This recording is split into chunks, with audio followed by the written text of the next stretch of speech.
E aí, tudo bem contigo, né? Professor Fabiano Pereira na área para mais uma aula do nosso curso Direito Administrativo Exemplificado, aquele curso feito sob medida para você gabaritar as questões de direito administrativo em prova. E só para reforçar, se você ainda não está inscrito ou inscrito no canal, clique aí agora, se inscreva porque isso é muito importante para mim, tá bom? E além disso, dê logo o seu joinha aí, porque quanto mais joinhas, mais o YouTube entende que esse assunto é interessante e ele vai compartilhar com outras pessoas. Lembrando, tá? Posta sempre algum comentário aqui embaixo. Tô ligado, tô assistindo as aulas, bacana, tudo bem, oi, tô aqui. Por quê? Porque se você interage com esse vídeo, o YouTube entende que ele é interessante para você. Então sempre que eu postar um novo vídeo, o YouTube já vai te mostrar, ó, o Fabiano postou um novo vídeo. E você não perde nada que é colocado aqui no nosso canal. Hoje nós vamos conversar sobre um dos assuntos mais comuns em provas de concurso. Nós vamos falar sobre os princípios básicos da administração pública brasileira. Quando eu falo princípios básicos, são aqueles lá do caput do artigo 37 da Constituição, que são os chamados princípios expressos, tá bom? Princípios básicos ou expressos, que são os princípios da legalidade, impessoalidade, moralidade, publicidade e eficiência. Entretanto, antes de entrarmos no estudo dos princípios, eu quero te apresentar algumas noções claras do chamado regime jurídico administrativo. O que é esse negócio de regime jurídico administrativo? Vamos falar um pouquinho sobre ele aqui, ó. Gente, é o seguinte. Você já sabe que na administração pública brasileira, nós temos entidades que são regidas pelo direito público e entidades que são regidas pelo direito privado. Por exemplo, quando você pega uma autarquia ela é instituída com personalidade jurídica de direito público. Ela é criada diretamente pela lei. E não é qualquer lei não, é uma lei específica. Então essa é a tal da autarquia. Aí tem que ficar muito claro para você o seguinte. Quando uma entidade é regida pelo direito público, como é o caso das autarquias, fundações públicas de direito público, União, estados, municípios, Distrito Federal, essas entidades vão ter uma série de privilégios, digamos assim, uma série de prerrogativas especiais quando elas estiverem se relacionando com os particulares, quando estiverem prestando serviços públicos ou executando as suas atividades finalísticas. Então elas vão ter uma série de prerrogativas especiais. Você sabe, por exemplo, que entidade que é regida pelo direito público, como é o caso de uma autarquia, não paga imposto. Imunidade tributária em relação ao pagamento de impostos. Você sabe disso já. Então veja só, essas prerrogativas especiais, esses privilégios, são consequência do regime jurídico administrativo. É por isso que em alguns momentos você vai encontrar em prova questões que dizem que o regime jurídico administrativo nada mais é do que esse regime de direito público. Ou seja, nada mais é do que esse regime, esse conjunto de regras que garantem à administração pública de direito público uma série de privilégios, uma série de vantagens. É simples assim. Então, em alguns momentos, você vai encontrar essa expressão regime jurídico administrativo como sinônima de regime de direito público. Você vai encontrar como sinônimas. Regime jurídico administrativo é igual regime jurídico de direito público. Tá bom? Então seria a mesma coisa, na maioria das vezes você vai encontrar essas duas expressões como sinônimas na hora da prova. E aí, você tem que entender que esse regime jurídico administrativo, que esse regime peculiar, esse regime especial, que garante uma série de vantagens para que as entidades que são regidas pelo direito público, por exemplo, não pagam impostos, tem uma série de privilégios processuais, por exemplo, o prazo delas no processo judicial é computado em dobro para recorrer, em dobro para contestar. Cara, isso é uma vantagem gigantesca, claro. O dobro de prazo para contestar uma ação, para se defender, né? O dobro de prazo para recorrer, apresentar um recurso no processo judicial. Lógico que isso é uma vantagem muito grande. Essas vantagens é porque essas entidades são regidas pelo direito público. Quando a gente fala de direito público, é porque elas prestam serviços públicos, porque elas exercem atividades finalísticas, por isso que elas precisam realmente dessa vantagem, ou melhor, dessas vantagens, tá bom? E agora, eu quero que você entenda que toda vez que você encontrar em prova alguma expressãozinha falando assim, o regime jurídico administrativo, você vai se lembrar, é aquele negócio de direito público, né? Que as entidades são regidas pelo direito público, tem uma série de vantagens. É isso que você vai se lembrar. Só que tem um porém. Esse regime jurídico administrativo, basicamente, ele é estruturado por dois princípios. Quais são esses princípios? O primeiro é o princípio da supremacia do interesse público. Vamos lá entender o que é que quer dizer esse princípio da supremacia do interesse público. Só de ler, você já consegue ter uma noção muito clara do que ele significa. Ou seja, os interesses da coletividade, os interesses públicos, eles se sobrepõem aos interesses dos particulares. É simples assim. Então, às vezes, a administração pública vai tomar algumas decisões que irão prejudicar o particular. Isso é fato. Vão prejudicá-lo. Acontece que esse prejuízo ele vai ter que ser suportado por quê? Porque a coletividade, o interesse público vai ser beneficiado. Por exemplo, Doquinha tem um imóvel no centro da cidade, muito bem localizado, um imóvel que ele herdou da avó, que ele é apaixonado com o imóvel. Aí, em determinado momento, chega o prefeito e diz: Doquinha, nós vamos desapropriar o seu imóvel, porque aí nesse imóvel, que ele é muito grande, gigantesco, nós vamos construir um hospital. Porque não tem uma outra área aqui no centro da cidade em que nós possamos construir um hospital com esse mesmo perfil do seu imóvel. Tá vendo? Aí o Doquinha: não concordo, não sei o quê, que absurdo. Não adianta ficar esperneando. O interesse público da coletividade é que vai prevalecer. Quantas mil pessoas serão beneficiadas por esse hospital que vai ser criado ali? Mas tem que ser logo no meu imóvel. Tem. Ele é o mais viável para essa estrutura. Pronto, não tem outro. Tá vendo? Então Doquinha vai simplesmente ter o seu imóvel desapropriado. Lógico, ele vai receber, né? O valor de mercado do imóvel, etc. Mas é porque ele não queria vender. Ele queria ficar com o imóvel. Mas não é ele que vai decidir. O interesse público é que vai tomar essa decisão. É o interesse público que vai prevalecer. Pelo menos essa é a regra geral. A não ser que tenha alguma perseguição, algum tipo de abuso, né? Aí já é outra história. Tá bom?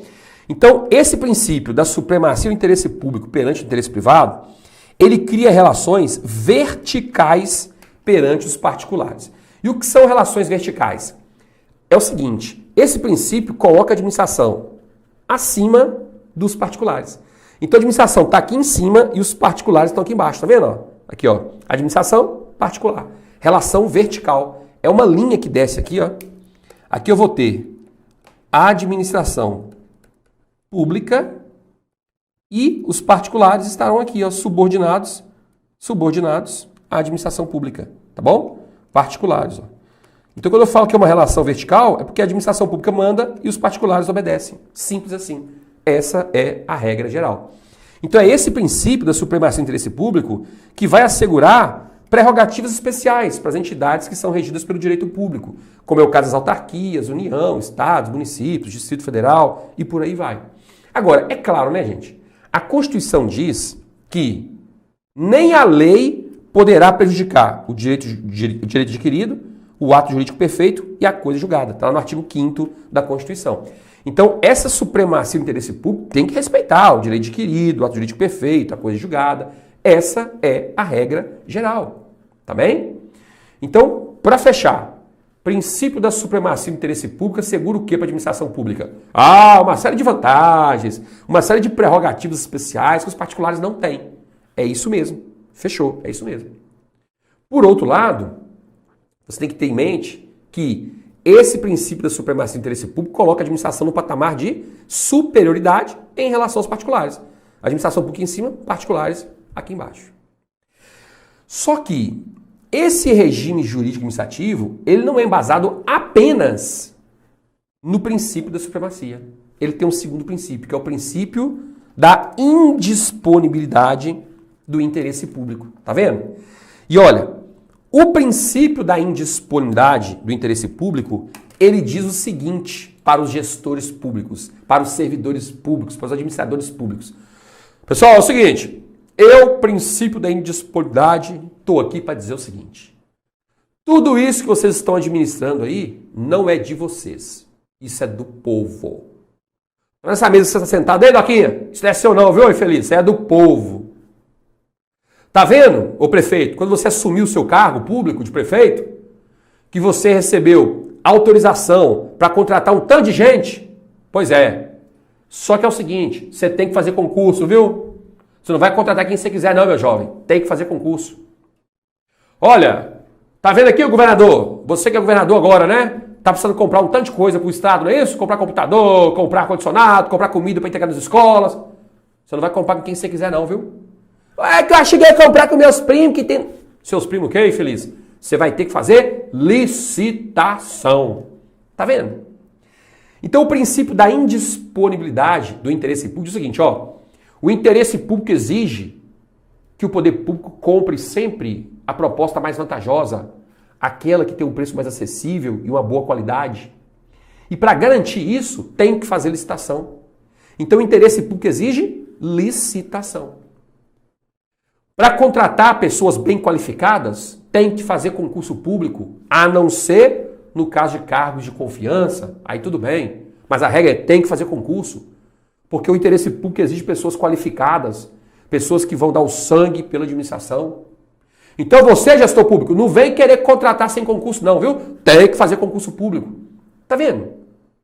Então o interesse público exige licitação, o interesse público exige concurso público.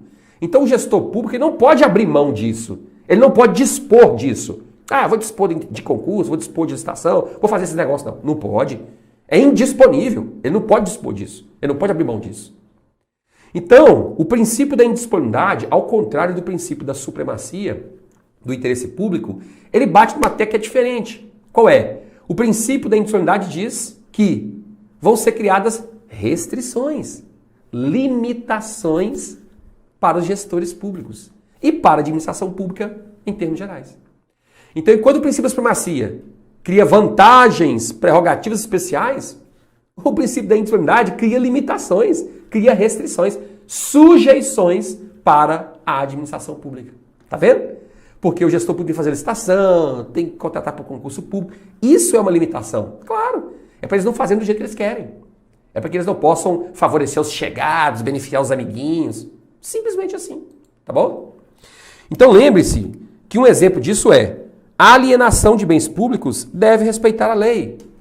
Por exemplo, um gestor público não pode sair por aí vendendo bem público, vendendo uma praça pública, vendendo um terreno público da forma que ele bem entender. Não, por quê? Porque existem regras que devem ser observadas. Simples assim, tá bom? Ou seja, existe uma lei, que é a lei de licitação, que diz claramente o que é que precisa ser feito, quais são os trâmites que devem ser observados no momento de se realizar a venda de um bem público, a venda de um imóvel. Ficou claro? Então esses dois princípios, da supremacia e o da indisponibilidade, é que estruturam o chamado regime jurídico administrativo. E eu quero dizer para você, desde já, o seguinte. Lembre-se que existem alguns autores, como Maria Silvia Zanella de Pietro, que diz que em alguns momentos esse regime jurídico administrativo ele também é pautado pela legalidade. Eu não posso colocar só esses dois primeiros princípios, que é a supremacia e a indisponibilidade, mas também o da legalidade. Então, dependendo da prova que você vai fazer, pode ser que você encontre esses três princípios, especialmente se a banca fizer referência à autora Maria Silvia Zanella de Pietro. Agora, em regra, são só os dois. Supremacia do interesse público e indisponibilidade do interesse público. E aí, agora já sabendo o que é o regime jurídico administrativo, nós vamos dar mais um passo para começar a estudar os princípios da administração pública brasileira. O que é um princípio? Princípio nada mais é do que a base, o pilar, aquela estrutura primordial. São os pilares de uma casa. Então os princípios são os pilares de uma construção. Aquilo que vai segurar mesmo aquela casa, evitar que ela caia, que ela desmorone. Aqui no direito administrativo é a mesma coisa. Nós temos princípios que são pilares. Princípios, eles vêm antes das leis. Quando as leis são criadas pelo legislador, as leis têm que respeitar os princípios. Quando os juízes vão proferir decisões, as decisões têm que respeitar os princípios. Quando o analista da justiça eleitoral vai agir, como é o meu caso, eu tenho que respeitar os princípios. Todos os agentes que integram a administração pública em sentido amplo têm que respeitar os princípios. Porque o princípio é a base de tudo. É o nome. Princípio é a base de tudo. É a base de tudo. Princípios são nada mais, nada menos do que aquilo que vão fundamentar, aquilo que vai fundamentar a criação das leis e a própria estruturação da administração pública. Por exemplo, princípio da moralidade. Cara, A atuação dos gestores públicos tem que se pautar na moralidade, na ética, tem que se pautar na razoabilidade, tem que se pautar na eficiência. Os caras não podem ser improdutivos, não podem ficar enrolando para causar prejuízo aos cofres públicos. Então esses princípios estão todos eles interligados, tá bom? Então eles são mais importantes do que a própria legislação em si. Por quê? Porque se uma lei for criada desrespeitando o princípio, essa lei pode ser declarada inconstitucional. Por exemplo, suponhamos que seja criada uma lei. Uma lei, gente, uma lei, votada na Câmara de Vereadores do município de Fabianolândia. E a lei diz o seguinte: a partir do momento que o prefeito deixa o cargo, ainda que exercendo somente um mandato de 4 anos, o prefeito vai ter direito ao aluguel pago durante toda a sua vida pela prefeitura, de no máximo, lógico, R$5.000, e vai ter direito a um carro e a um servidor à sua disposição.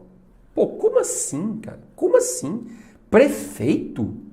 Prefeito? Ah, me ajuda aí, cara. O município tem 20 mil habitantes e aí o município vai pagar o aluguel o resto da vida pro cara, porque ele ficou 4 meses como prefeito. Pô, isso fere a moralidade administrativa. Então, olha só o prejuízo que o município vai ter, porque de 4 em 4 anos tem um prefeito novo. Quantos prefeitos o município vai ter? Vai chegar uma hora que o caixa do município vai ser só para pagar aluguel de esse prefeito, e não é R$5.000. Isso é imoralidade, isso é falta de respeito com o contribuinte. Pronto, é assim. Então, apesar de ser uma lei votada, aprovada na Câmara de Vereadores, cara, ela fere o princípio da moralidade. O povo não quer isso. Isso é desonesto, isso é injusto. Não faz sentido. Então, essa lei pode ser declarada inconstitucional. Tá vendo? Apesar de ser uma lei, ela é inconstitucional porque fere um princípio.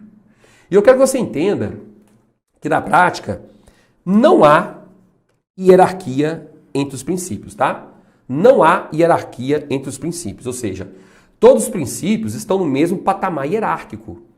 E isso é tanto em relação aos princípios expressos quanto implícitos. O que são princípios expressos? Princípios expressos são aqueles que estão previstos expressamente no texto da Constituição, como é o caso do LIMP, ó. Legalidade, impessoalidade, moralidade, publicidade e eficiência.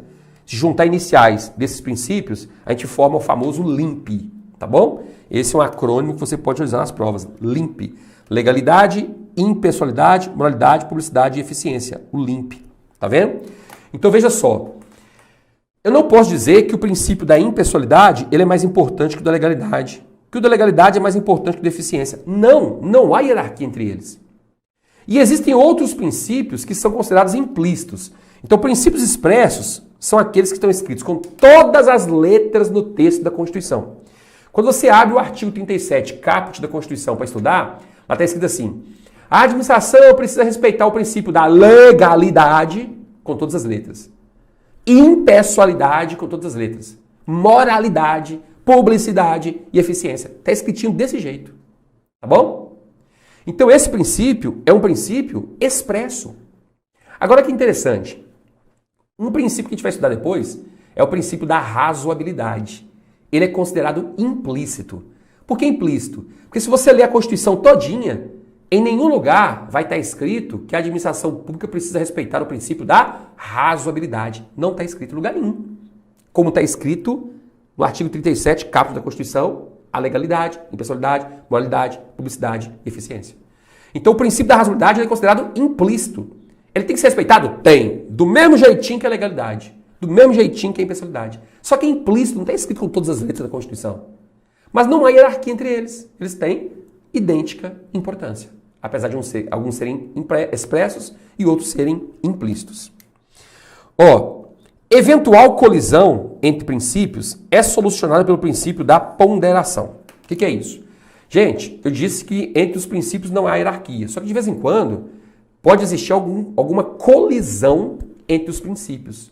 Ou seja, em determinado momento, qual que vai prevalecer? A lei, que é a legalidade, ou a moralidade?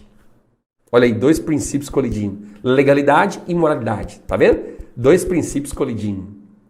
Qual deles vai prevalecer? Não sei. Eu não posso dizer que sempre vai ser a moralidade. Não sei. Eu tenho que analisar no caso em concreto. Eu tenho que fazer uma ponderação. analisar a situação em concreta para saber. Pode ser que em uma situação, o princípio que produza mais efeitos seja o da moralidade. Pode ser que em outras seja o da legalidade. Não sei. A gente tem que analisar, tá bom? Então nunca fale que sempre vai prevalecer o princípio X. Não, não existe isso. A gente tem que analisar o caso em concreto para saber qual é efetivamente o princípio que vai prevalecer. Simples assim. Ó, como eu disse, os princípios expressos, eles estão previstos lá no caput do artigo 37 da Constituição. E o artigo 37 da Constituição, ele diz o seguinte: a administração pública direta e indireta de qualquer dos poderes da União, Estados, DF e dos municípios obedecerá aos princípios da legalidade, impessoalidade, moralidade, publicidade e eficiência. E também ao seguinte, aí vem uma série de dispositivos lá no artigo 37, né? Então, todos esses princípios são considerados expressos, o famoso LIMP, né? Esses princípios são considerados expressos para toda a administração pública brasileira. Então, considerados expressos para toda a administração pública brasileira. Tá bom? Só que, por que eles são considerados expressos para toda a administração pública brasileira? Está dizendo aqui, ó. União, aqui, ó, todos os poderes da União, Estados, município, DF e por aí vai. Tá vendo? Então, esses são os expressos para toda a administração pública brasileira. Mas nós temos alguns outros princípios que não estão aqui no caput do artigo 37 da Constituição. Por exemplo, no artigo 2º da Lei Federal 9784/99, essa lei federal aqui, está escrito o seguinte, ó. A administração pública obedecerá, dentre outros, aos princípios da legalidade, finalidade, motivação, razoabilidade, proporcionalidade, moralidade, ampla defesa, contraditório, segurança jurídica, interesse público e eficiência, entre outros. Tá vendo? Gente, aqui nós temos alguns princípios que são obrigatórios apenas para quem? Para a União. Por que esses princípios são obrigatórios apenas para a União? É simples. São obrigatórios apenas para a União por um detalhe. Qual é esse detalhe? É que, na prática, essa lei é uma lei federal. E por ela ser uma lei federal, ela só vai ser obrigatória para a União. A União, seus órgãos federais. Tá vendo? Somente para a União e os seus órgãos federais. Então, o Estado não é obrigado a respeitar essa lei. O município não é obrigado, a princípio, a respeitar essa lei. Pronto. Então, esses princípios que estão aqui, ó, no artigo 2º da Lei 9784/99, eles são expressos? Eles são expressos porque está escrito com todas as letras aqui, ó. Tá vendo, ó? Eles estão escritos com todas as letras, certinho o nome deles, ó. Por isso que eles são expressos. Mas eles são expressos apenas para quem? São expressos apenas para a União. Esse é o detalhe. São expressos apenas para a União. Eles não são considerados expressos para os estados, para o município, para o Distrito Federal. Não. São expressos apenas para a União. Tá vendo? Então, muita atenção, muito cuidado quando for responder as questões de prova, para não cair em qualquer tipo de pegadinha. E é óbvio que as bancas vão fazer pegadinha com isso, não tenha dúvidas. As bancas vão fazer pegadinha com isso, tá bom? Então, muito cuidado para não cair em pegadinhas. São expressos apenas para a União. Ficou claro? Tudo certinho até aí? Olha, não se preocupe, viu? Em relação a esse tema, princípios de administração pública, aqui embaixo, eu estou deixando um link para você se matricular no curso Direito Administrativo Exemplificado e ter acesso a todo o material escrito. Pra você ter uma ideia, só de questões são mais de 5.000 questões. Estou deixando o link embaixo, pode clicar aí, tá? Lá aqui embaixo, você vai ler na descrição do vídeo, vai aparecer o link. Você vai se matricular, aí você vai ter acesso a todo o material escrito, que é um material completaço. Você vai encontrar mais de 5.000 questões, ao final de cada aula tem um resumo, ao final de cada aula tem um mapa mental para você realmente fazer suas revisões. Cara, não tem material mais completo na internet brasileira, pode ter certeza disso, tá bom? Esse curso, pra ter ideia, ele já está indo para a sua 16ª edição, quase 10 anos, né? 10 anos de curso, que mudou de nome, antigamente era o Gabaritando as Provas de Direito Administrativo, agora mudou para Direito Administrativo Exemplificado. Então clica aí, faça sua matrícula e qualquer dúvida que você tiver, pode ter contato comigo na plataforma, lá dentro da área do aluno, que todas as dúvidas, sem exceção, serão respondidas. Combinado? Clica aí e se matricula no curso. Ó, a partir de agora, nós vamos começar a falar então sobre cada um dos princípios expressos. Vamos conhecer primeiro o princípio da legalidade, depois da impessoalidade, depois da moralidade, depois da publicidade e depois o da eficiência, tá bom? Então vamos lá, cada um desses princípios você vai conhecer a partir de agora. E o primeiro princípio que a gente vai estudar é o princípio da legalidade. Gente, o que significa princípio da legalidade? Legalidade me faz lembrar de lei. Lei, simples assim. E lei nasce onde? Lei nasce lá no poder legislativo. Então veja, quando eu falo princípio da legalidade, que deve pautar as condutas da administração pública, então a administração pública tem que respeitar a legalidade, os particulares têm que respeitar a legalidade? Tem. Eu estou falando de lei. Lei que nasce lá no poder legislativo. E aí esse princípio da legalidade, ele pode ser estudado de duas formas diferentes. Nós temos o princípio da legalidade em relação à administração pública, que está aí no caput do artigo 37 da Constituição, e temos o princípio da legalidade em relação aos particulares, que está previsto no artigo 5º, inciso 2º da Constituição. E esse artigo 5º, inciso 2º da Constituição, diz o seguinte: ninguém será obrigado a fazer ou deixar de fazer alguma coisa, senão em virtude de lei.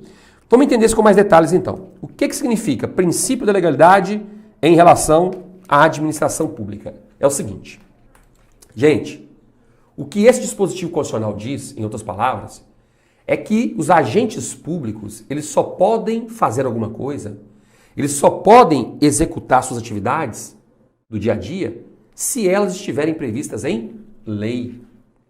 Os agentes públicos só podem fazer o que a lei autoriza ou o que a lei determina. É assim.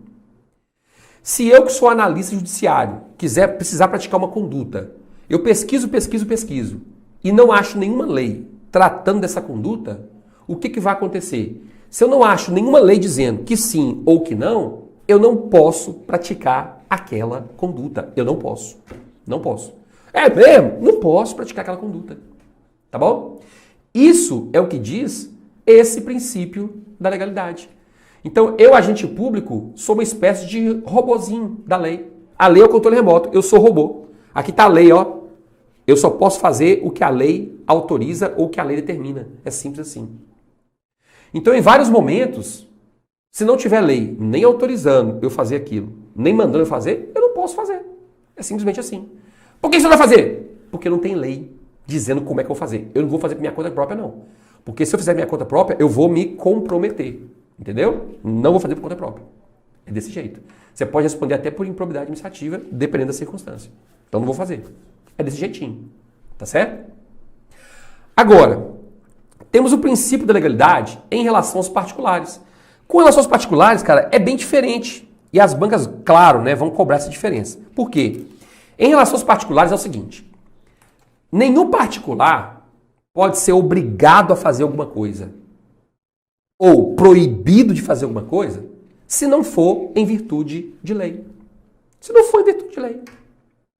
Ou seja, a partir de agora surgiu uma doença muito grave, todo mundo vai ter que tomar vacina, é obrigado.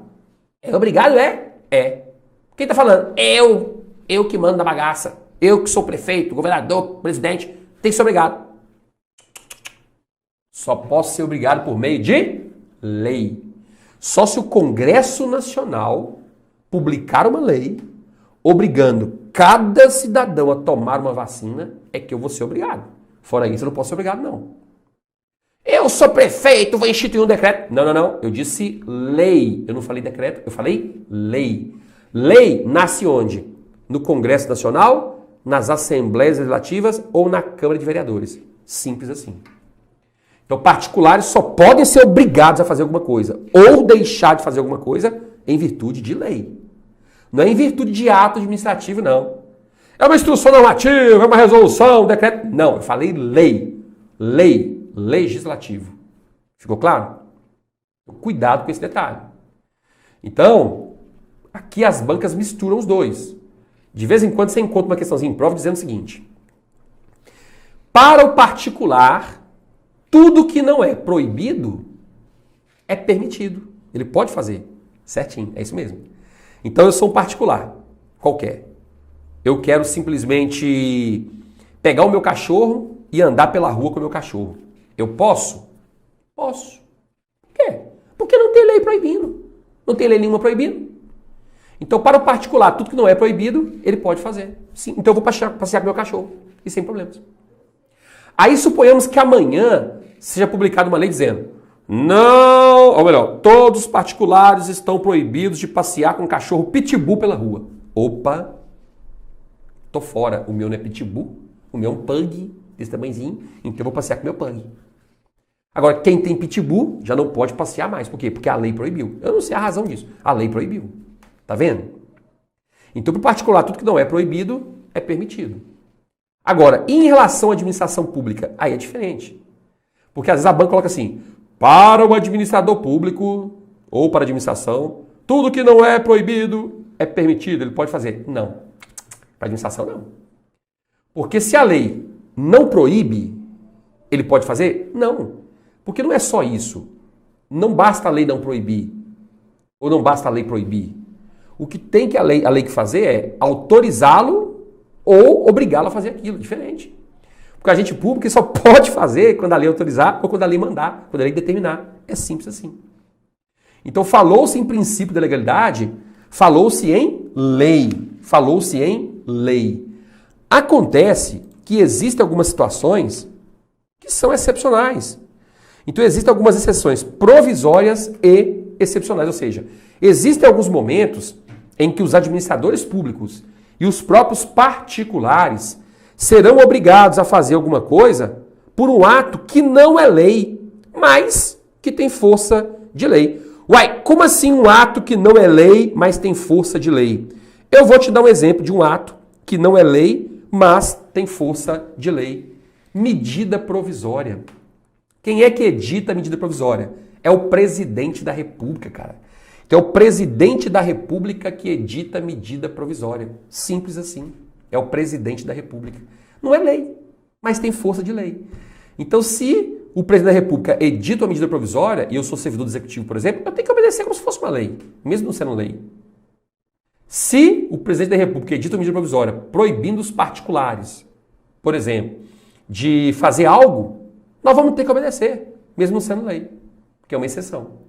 Então, são exceções a esse princípio da legalidade, a medida provisória, o decreto que institui estado de sítio e o decreto que institui estado de defesa. São exceções. Ou seja, não são leis, mas nós vamos ter que obedecer como se fossem leis. Simples assim. Tá bem? Existem outras exceções? Existem. Existem alguns atos normativos que têm força de ato primário. Existem alguns outros atos normativos que têm força de lei. O caso do decreto autônomo, por exemplo. O decreto autônomo, em alguns momentos, pode substituir a lei. Tá vendo? Pode substituir a lei. Pode inovar no ordenamento jurídico. Pode extinguir um cargo público, se estiver vago, por exemplo. Então existem algumas situações que são bastante peculiares e que são exceções ao princípio da legalidade. Tá bom? Agora lembre-se, a regra é: apenas a lei pode inovar no ordenamento jurídico, criando deveres e obrigações. Essa é a regra geral. Apenas a lei.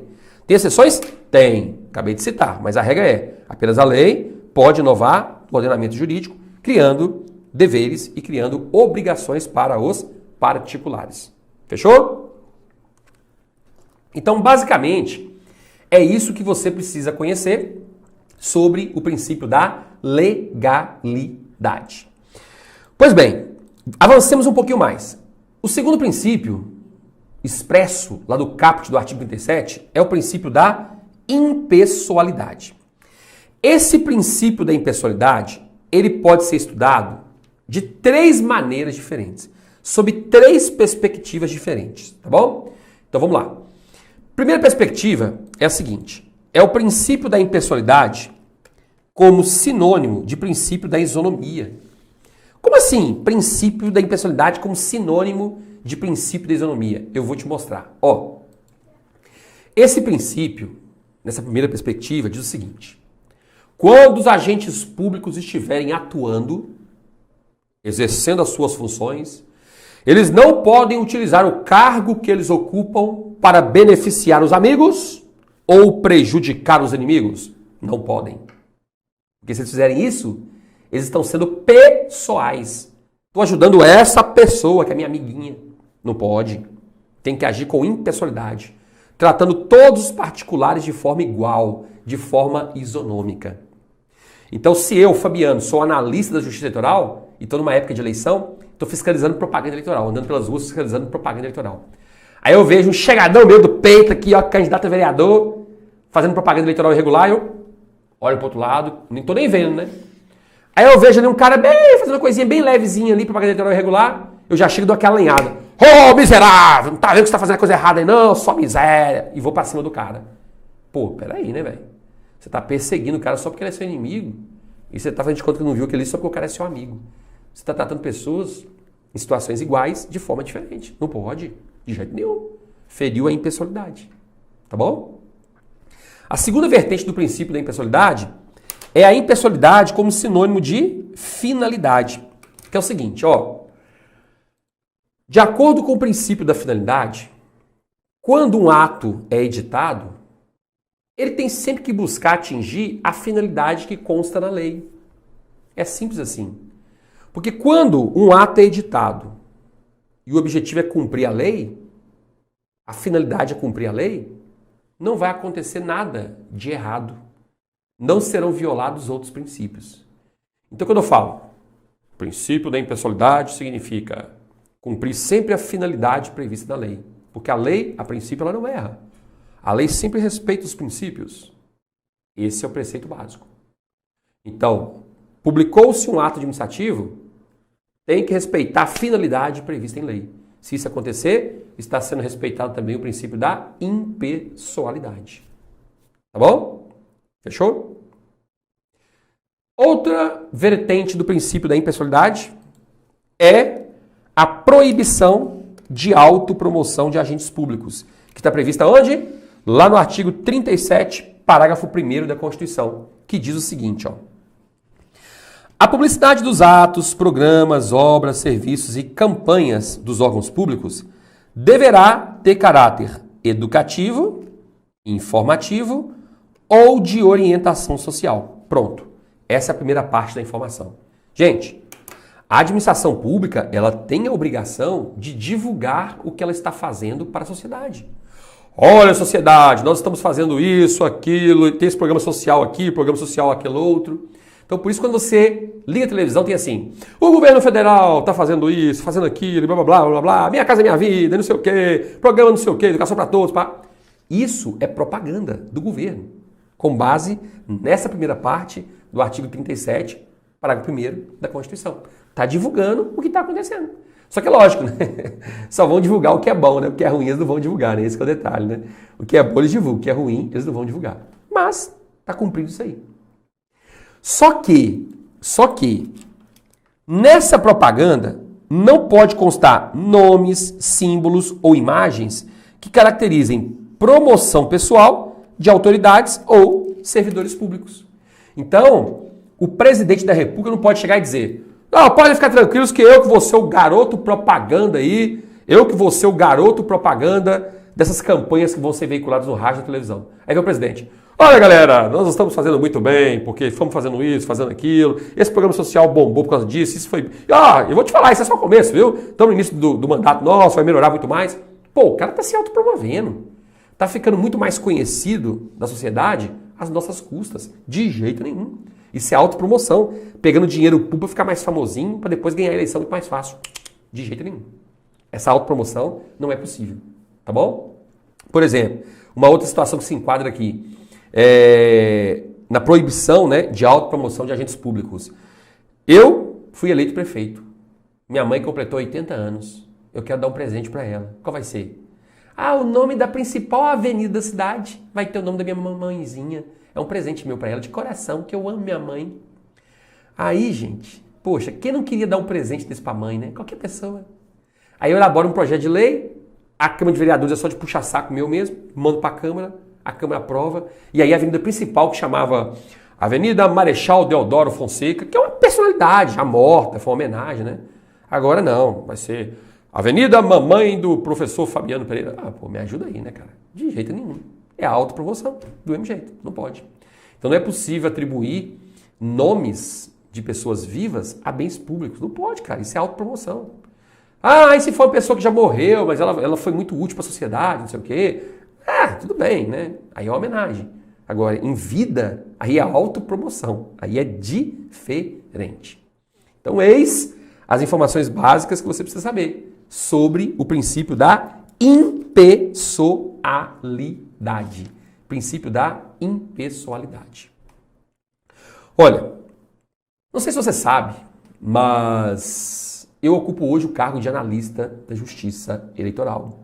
Já fui concurseiro durante 3 anos, ralei muito, pesado nesse período, né? E hoje eu ocupo o cargo de analista de Justiça Eleitoral. Fui aprovado em vários concursos, né? Fui nomeado em 4 concursos federais. E eu tenho uma mentoria, cara. Eu tenho uma mentoria para te apoiar diretamente nesse processo de preparação, independentemente de qual for o concurso que você estiver vislumbrando, tá? Então veja só, eu vou deixar um link aqui embaixo para você clicar e obter mais informações sobre a minha mentoria. E aí você vai entender o que é uma mentoria. Essa minha mentoria é um processo de acompanhamento em que você vai me dizer quanto tempo você tem para estudar, todos os dias, e eu, Fabiano, vou elaborar o seu ciclo de estudos. Eu vou dizer quando é que você vai fazer questões, quando é que você vai fazer revisões, qual é o material didático que você vai utilizar, quando é que você vai fazer simulados. Todo dia, quando você resolver questões, você vai resolver todos os dias, você vai lançar na minha plataforma de acompanhamento. Então eu vou saber exatamente qual é o seu percentual de acertos em cada disciplina. E aí eu vou dizer para você, olha, melhora aqui, eleva aqui, aqui tá bom, vamos manter, vamos aumentar a carga horária aqui, vamos diminuir aqui. Isso eu vou te apresentar. Isso eu vou te trazer. Toda a orientação que você precisa. Então se você quer realmente, cara, participar dessa mentoria e, de uma vez por todas, aprender a estudar e ser aprovado ou aprovado nos próximos concursos que estão por vir, é só clicar aqui embaixo e acessar o link, tá bom? Por que eu digo isso? Porque hoje, inclusive, eu sou colega de trabalho de vários ex-alunos que passaram pelas minhas mentorias. Tá? Em primeiro lugar, em terceiro, quinto lugar, pessoas que hoje, né, já são servidores públicos e passaram pela mesma mentoria no ano passado. Porque a mentoria já está indo para o 7º ano, né? Tem bastante tempo, está indo para o 7º ano. Então, são muitos e muitos anos de aprendizagem, muitos anos de aplicação prática para ajudar essas pessoas a conquistarem os seus sonhos. Pode contar comigo, tá? O link está aqui embaixo, é só clicar e se matricular. Ah, faz o seguinte, se tiver alguma dúvida, pode entrar em contato comigo, viu? Meu Instagram é @FabianoPereiraProf. Pode me seguir lá no Instagram, qualquer dúvida que você tenha sobre a mentoria, é só entrar em contato comigo antes. Combinado? Olha, outro princípio que você precisa conhecer para responder as questões de prova, que também é um princípio expresso, é o princípio da moralidade. Vamos lá. O que é que você precisa saber sobre o princípio da moralidade? Bem, a Constituição diz, no artigo 37 caput, que todos os agentes públicos precisam agir com moralidade. Ou seja, todos os agentes públicos devem ter uma atuação pautada na honestidade, na retidão, na justeza, na ética. Simples assim. Os agentes públicos têm que entender que eles são ali provisórios. Eles estão ali ocupando um cargo público provisoriamente, responsáveis por gerir a coisa pública. Não é nada deles. Então eles têm que ser honestos quando estiverem exercendo suas funções. Porque se eles não forem honestos, eles podem ser punidos. Existem várias leis que podem responsabilizar esses agentes públicos, como, por exemplo, a Lei de Improbidade Administrativa. Então, muita atenção, muito cuidado. Para as questões de prova, basicamente é isso aqui que as bancas vão cobrar. Que o agente público tem que agir com honestidade, retidão, justeza e ética. Isso é realmente uma consequência do princípio da moralidade. Agora, olha só. Cuidado, porque existe a tal da moralidade interna e a moralidade externa. Gente, é o seguinte. Se eu sou agente público, quando eu estiver exercendo minhas funções dentro da administração pública, existem regras internas que eu tenho que obedecer. Concordando ou não, eu tenho que obedecer. Porque elas estão pautadas na lei. E ponto final. Eu não tenho escolha. Tá bom? Eu não tenho escolha. Por quê? Porque aquilo está pautado na lei. É a moralidade interna. Por exemplo, eu gostaria de trabalhar de bermuda. Mas eu não posso, cara. Por quê? Porque existem algumas regras sociais, algumas regras morais dentro da administração que têm que ser respeitadas. Então tá lá numa audiência e eu de bermudão, de bonézão para trás e lá digitando. Fala aí, doutor, pode falar aí, juiz. Pá, pá, pá, pá. Não posso, cara, não posso. São regras internas. Então, por mais que eu não goste de usar tênis, não goste de usar calça jeans, ou sei lá, calça comprida, né, como diz na roça, calça comprida, eu tenho que usar para trabalhar dentro da administração. Então, são algumas regras de comportamento que eu vou ter que respeitar dentro da administração. Não quer dizer que essas mesmas regras eu tenho que respeitar lá fora, no meu dia a dia. Não, lá fora eu não quero nem saber. Filho. Então pronto. Então essa moralidade é uma moralidade interna. Tá bem? Quando a gente fala assim, tem que respeitar o princípio da moralidade. É lá dentro da administração, as regras internas de dentro da administração. Lá fora, tudo bem. Você não precisa respeitar essas regras. Ficou claro? Outro detalhe importante, isso aqui cai demais em prova, é sobre a vedação ao nepotismo, tá? O que é isso? Vocês sabem muito bem que hoje existe uma súmula vinculante do Supremo Tribunal Federal, que é a súmula vinculante número 13. E essa súmula vinculante número 13, ela diz que os agentes públicos não podem nomear os seus parentes até o 3º grau para ocuparem cargos ou funções de confiança dentro da administração pública brasileira. Porque isso é nepotismo. Então hoje o nepotismo é proibido dentro da administração pública. Simples assim. Proibição ao nepotismo. Cuidado, porque essa proibição ao nepotismo só alcança os parentes até o 3º grau. Essa proibição ao nepotismo só alcança os parentes até o 3º grau. Então, os únicos parentes que nós conhecemos que não vão entrar nessa proibição do nepotismo são os primos, porque primo é parente de 4º grau. Como é que você nem sabe? Deixa eu te explicar rapidinho como é que funciona isso aqui. É o seguinte, ó. Esse aqui sou eu.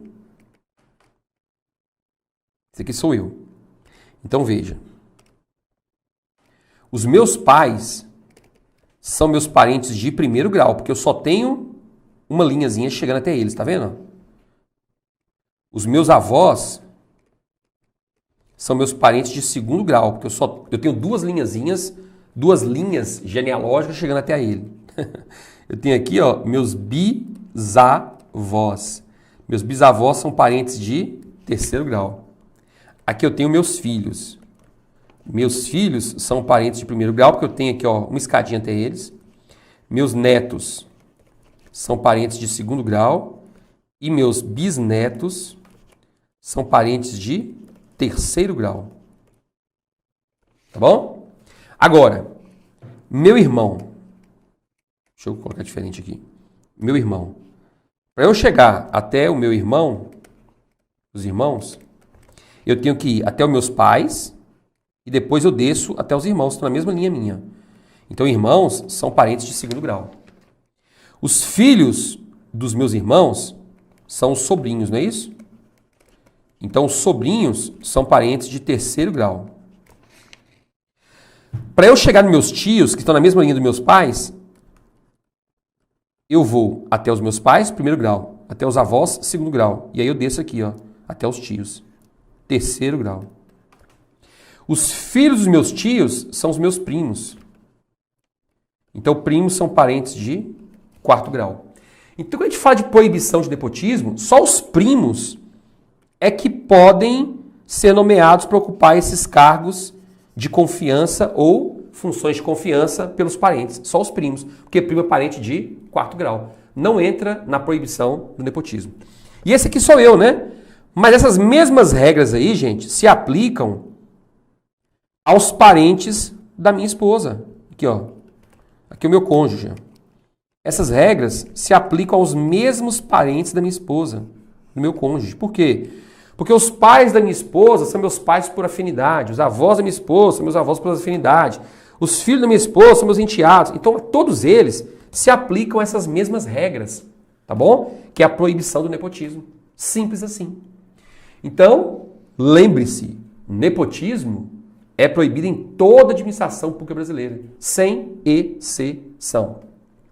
Aqui no material em PDF, eu estou deixando uma tabelinha para vocês entenderem melhor isso aqui, explicando item por item. Aqui na videoaula é aquele panorama geral para vocês entenderem como é que funcionam as regras do nepotismo. Mas aqui embaixo, no PDF, eu estou deixando tudo explicadinho para você, tá? Então não deixe de ler esse material escrito, eu estou deixando no PDF aqui embaixo. Fechou?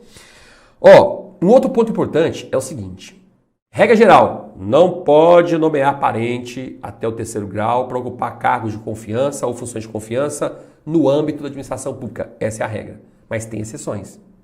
O próprio Supremo Tribunal Federal já disse que é possível nomear parentes, independentemente do grau de parentesco, para os chamados cargos políticos. O que é um cargo político? É aquele cargo em que existe extrema confiança entre quem está nomeando e quem está sendo nomeado. Quais são os exemplos que você vai guardar para responder as questões de prova? Cargos de ministro de Estado, secretários de Estado e secretários municipais. Esses são cargos políticos. Existe uma extrema confiança entre quem está sendo nomeado e efetivamente quem está nomeando. Então, Doquinha acabou de ser eleito prefeito. Ele pode nomear a esposa dele para secretária municipal de saúde? Pode, porque é cargo político, cara. Aí pode. Secretário municipal, secretário estadual, ministro de Estado? Pode. Presidente da República foi eleito presidente. Pode nomear o filho para ser ministro da Educação? Pode, sem problemas. É assim. Cargo político. Essa é a exceção. Independentemente do grau de parentesco, pode nomear. E quando eu falo de proibição do nepotismo, a Constituição proíbe também o chamado nepotismo cruzado. E o que é esse tal de nepotismo cruzado? Às vezes, né, olha que interessante. Doquinha, aqui ó, olha só. Doquinha é juiz do TRT. E Coxinha é juiz do TJ. Juiz do TJ. Aí, Doquinha combina com Coxinha. Ô, Coxinha, vamos fazer o seguinte, chegado. Já que nós é colega mesmo, vamos fazer o seguinte. Eu vou nomear a sua esposa como minha assessora nesse cargo de confiança aqui no gabinete. E você nomeia a minha esposa ou meu irmão, seja lá quem for, no seu gabinete. Pode ser? Pode. Fechado. Pode nada, velho. Isso é nepotismo cruzado. Isso é combinação. Isso é falcatrua. Não pode. Tá bom? Não pode. Quando autoridades combinam de uma autoridade nomear o parente da outra autoridade. Por quê? Porque eles sabem que isso pode causar algum problema se forem os próprios parentes dele, né? Porque um juiz não pode nomear a esposa como assessora do gabinete. Não pode. Pode até nomear qualquer outra pessoa, mas parente não pode. Até o 3º grau não pode. Então, para evitar esse problema, nepotismo cruzado também é proibido. Fechou? Próximo princípio é o princípio da publicidade. Princípio simples de entender, mas que existem alguns detalhes que têm que ser efetivamente explicados. Vamos lá. O que quer dizer esse princípio da publicidade? Bem, eu disse para você, agora há pouco, que a administração pública ela está obrigada a divulgar para toda a sociedade o que ela está fazendo. Isso é uma consequência do princípio da publicidade. Os atos da administração têm que ser públicos, porque nós precisamos controlar, fiscalizar o que os nossos representantes estão fazendo. Por isso é que tem que ser públicos. Porque se for tudo sigiloso, como é que nós vamos ficar sabendo das falcatruas que esses infelizes estão cometendo lá em cima? Eu tô brincando, gente. Esquece, no Brasil não tem isso não. Então, como é que nós vamos ficar sabendo disso? Então a gente precisa fazer esse controle, fazer essa fiscalização. Nós temos que fazer, nós temos que implementar. Ficou claro para você? Tranquilinho?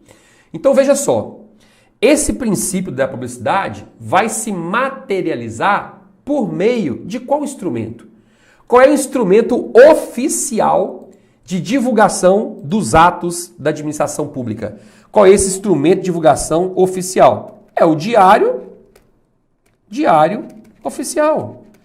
Tanto é que você, ao conquistar a aprovação em um concurso público, você vai ter que, a partir de agora, começar a rezar pela nomeação. Então você vai começar a rezar pela nomeação. E a sua nomeação vai ser publicada onde? A sua nomeação vai ser publicada no Diário Oficial. Simples assim, no Diário Oficial. Então é pelo Diário Oficial que os atos praticados pela administração pública são divulgados, são levados ao conhecimento da população, pelo Diário Oficial. Tá bom? Agora, cuidado, porque de vez em quando você vai encontrar algumas questões em prova dizendo que a publicação de um ato administrativo, por exemplo, é condição de eficácia e moralidade. Certo ou errado? Certinho. Realmente, a publicidade, a publicação de um ato é uma condição para que ele seja eficaz e para que ele respeite o princípio da moralidade. Como assim para ele ser eficaz? Vou te dar um exemplo. Suponhamos que eu seja presidente de um determinado órgão público.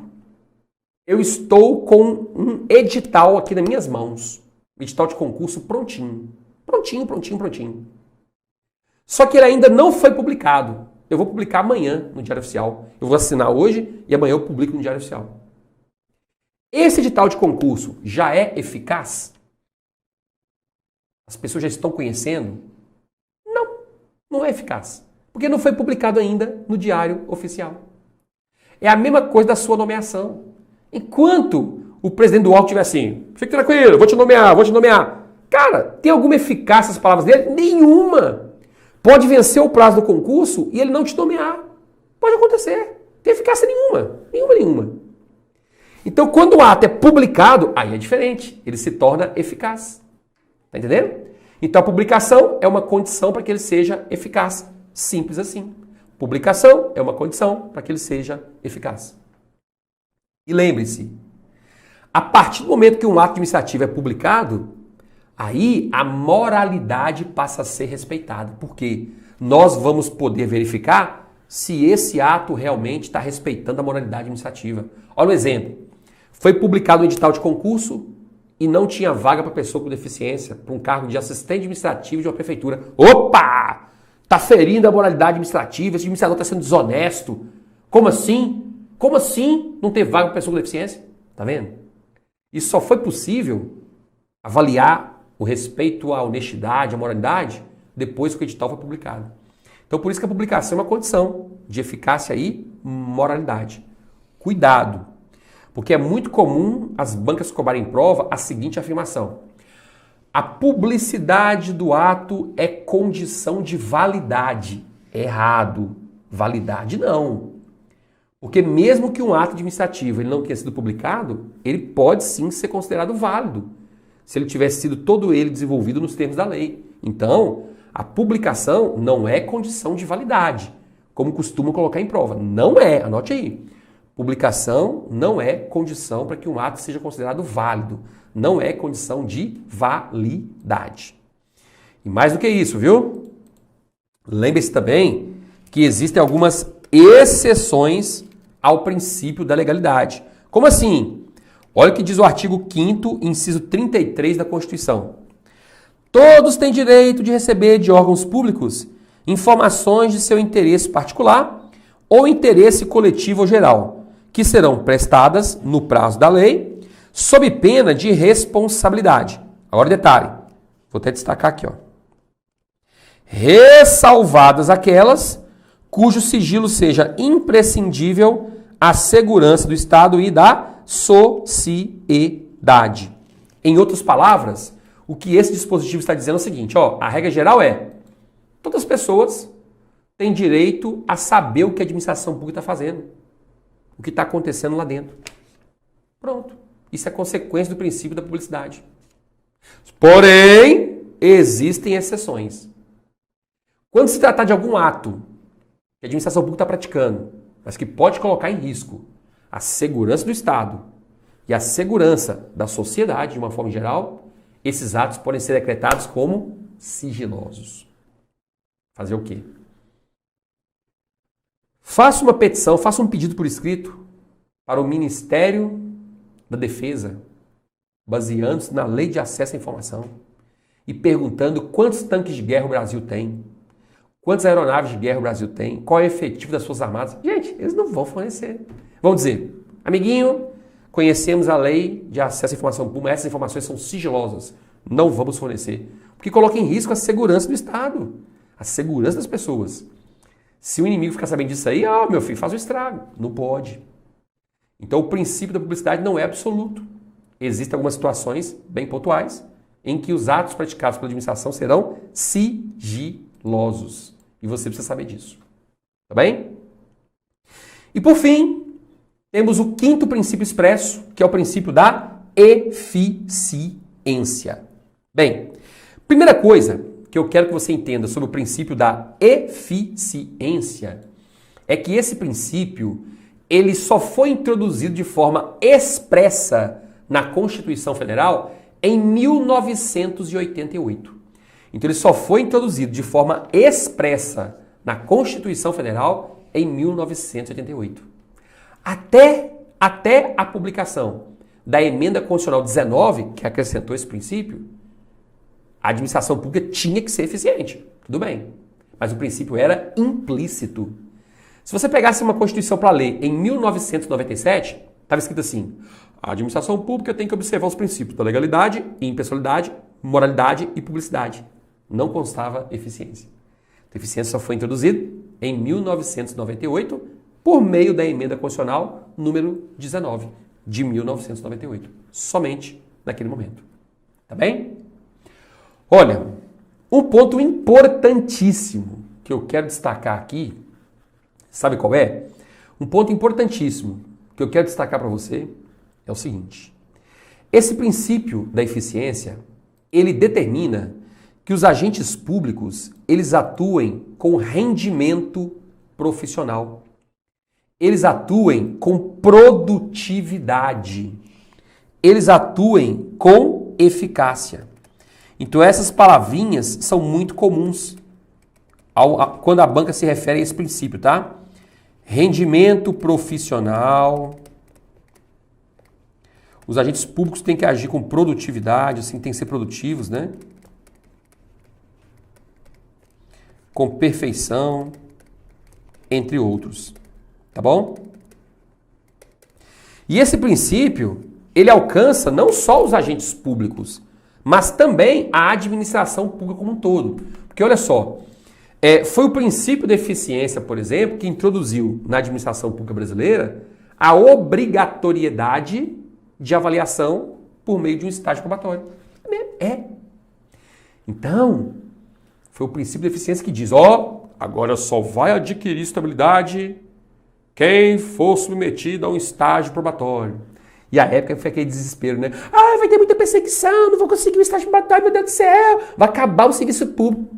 Toda vez que se fala em uma reforma administrativa, é a mesma coisa, né? Não acabou, não mudou praticamente nada, né? Não é para quem entrou depois, cara, aí que não mudou mesmo.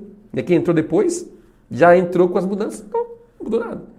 É lógico que é muito melhor você prestar um concurso que você não precisa ser submetido ao estágio probatório do que um concurso que você tem que fazer estágio probatório. Muito melhor, lógico, né? Sem estágio. Mas o estágio está ali para avaliar se o cara realmente tem condições de garantir a estabilidade ou não. Uma coisa muito simples, uma coisa muito básica. Entendido? Então, esse é o princípio da eficiência. Ele se aplica tanto aos servidores públicos, como, por exemplo, determinando o estágio probatório, avaliação periódica de desempenho, como a administração pública como um todo. Porque a administração pública, quando ela estiver agindo, ela tem sempre que buscar a melhor relação custo-benefício possível. A melhor relação custo-benefício possível. Então ela tem sempre que buscar a melhor qualidade, gastando sempre a menor quantidade de recursos possível. Isso é relação custo-benefício. Se a administração pública fizer isso, ela sim estará sendo eficiente e respeitando o princípio da economicidade. A economicidade é um subprincípio, digamos assim, da eficiência. Ou seja, se a administração pública está sendo eficiente, em regra, ela estará também respeitando esse subprincípio da economicidade, ou seja, buscando sempre a melhor relação custo-benefício. Não é economizando, sendo mão de vaca, não. Não. É buscando sempre a melhor relação custo-benefício. Então, basicamente, é isso que você precisa saber sobre esse famoso princípio da eficiência. E aí, tranquilos os princípios básicos, né? Pois é, eu sabia que você ia arrebentar, eu sabia que você não teria dificuldade nenhuma para entender esses princípios básicos. Bem, eu quero dizer para você o seguinte, nós temos muito mais coisa para estudar. Estamos aqui apenas fechando os princípios básicos. Então, programe-se para assistir as próximas aulas que virão na sequência sobre vários outros temas importantes do direito administrativo. Bons estudos, sucesso nos estudos e a gente se vê em breve. Até mais!